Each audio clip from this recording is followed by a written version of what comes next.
It has been said that when in the course of human events, an oppression so revolts its subjects that it becomes necessary to alter or abolish the means of that tyranny. Is it that time when our Bill of Rights is defiled every day? When our adventures abroad threaten our security at home?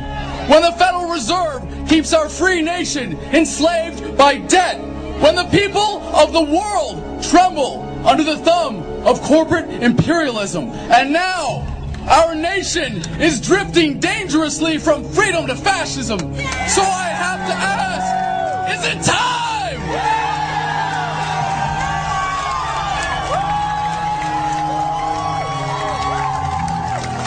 The time is now. The threat is clear. The bands of tyranny are tightening around America, and it is our duty to resist.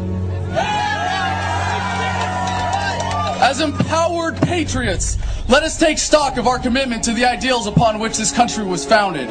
America without her freedoms is like a body without a soul. The challenge before the freedom movement is no less than to bring about a revolution of values, inspire a renaissance of American politics, and breathe new life into the tortured body of our nation.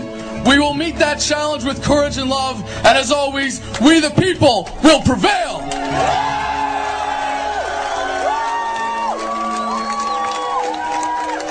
To rally the troops of the Revolutionary Army in the winter of 1776, Thomas Paine said, "These are the times that try men's souls. The summer soldier and the sunshine patriot will, in this crisis, shrink from the service of their country. But he that stands by it now deserves the love and thanks of man and woman. Tyranny, like hell, is not easily conquered." As Iraq veterans against the war, we are resisting an occupation we once risked our lives for. We swore to support and defend the Constitution of the United States of America, but we found out the hard way that the greatest enemies of the Constitution are not to be found in the sands of some far-off land, but rather right here at home.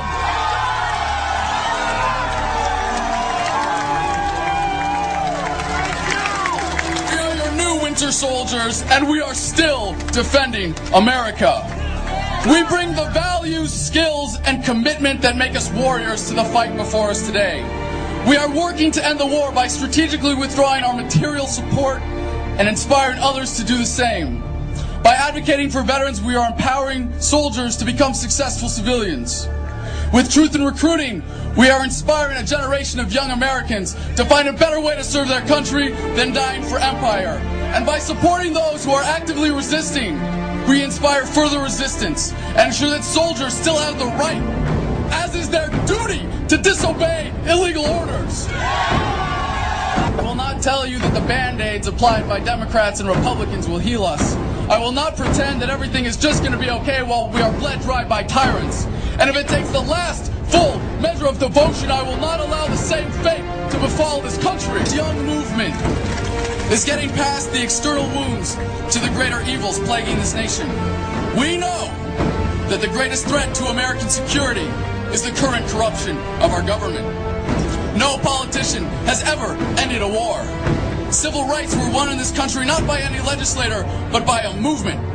I have great hope for America, but it comes not from any election.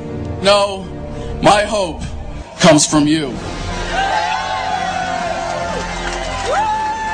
Our tragic love affair with the state has led us to put far too much trust in a government that we thought could improve our lives, but has instead come to rule our lives for us. We have become, as a people, like a frightened, battered, beat-down victim of an abusive relationship. A servile, unquestioning, obedient people will always produce tyrants. We must, as a nation, once again, embrace defiance, rebellion, and resistance.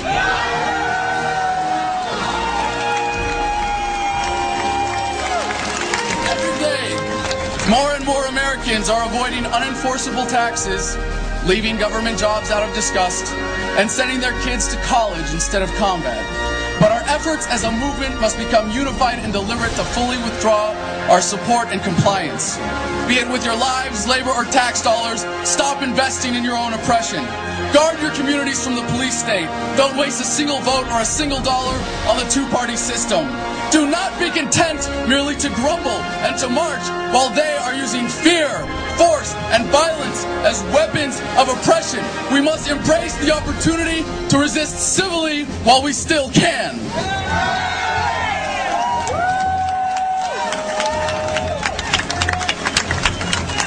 We are compelled to be here for many different reasons, and there is strength in our diversity.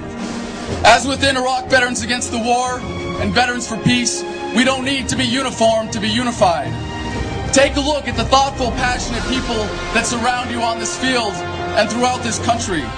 Do not leave here today without meeting a new brother or sister in the struggle. Take with you the inspiration to share your passion with someone who does not know they are yet part of our movement. Seek out where you can be most effective in the cause of liberty.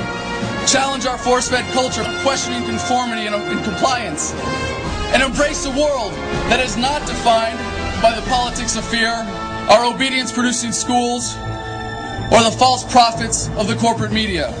As we have been awakened, we must stir the sleeping masses. As the forces of oppression are diligent, so must we toil. As they are committed, we must surpass them. As they step up their efforts, we must rise up to defeat them as a unified movement. We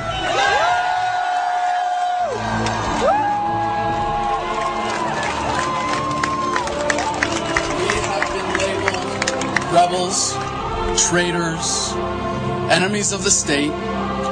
All terms King George would have used to vilify our founders.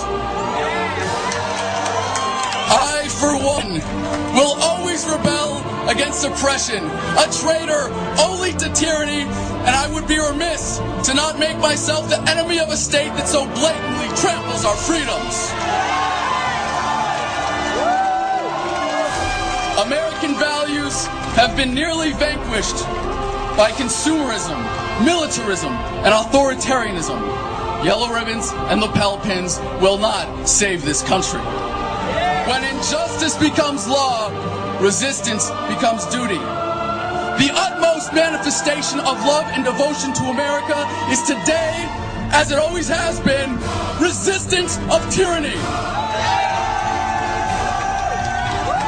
Resist we must, and resist we will. We will not be silent. We will not obey. We will not let our government destroy our humanity. We will not wait another moment in fear to stand up for what we know to be right.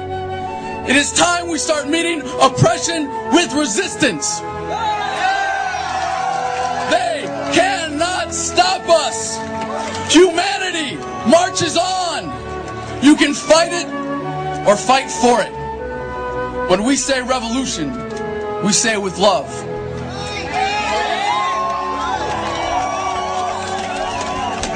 As we march onward from this place where we have pledged to each other our lives, our fortunes, and our sacred honor, let us embrace the struggle, cherish the fight, and live in that love. The passion of our hearts will be raised with our fists!